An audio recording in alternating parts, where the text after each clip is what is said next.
I'd like to tell you a story about my friend Annie. This is Annie. Catherine Collins had no idea her firstborn child, Grayson, had autism until he was 2 years old. There were definitely things that were not typical, but little things. When Grayson stopped speaking after his little sister Evelyn was born, they got the diagnosis.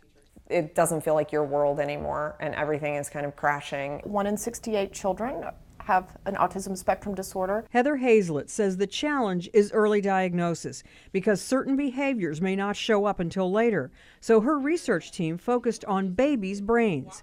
Looking at very, very young children, so infants that are at high risk for autism.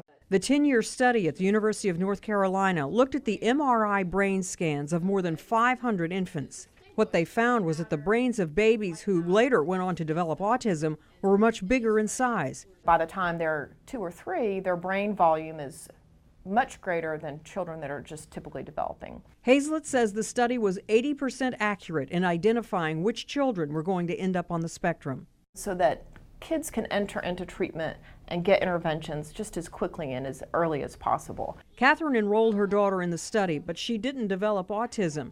She wishes they had known earlier with Grayson. We would have resources available to us immediately. Giving children with autism the support they need to grow and thrive. I'm Marty Salt reporting.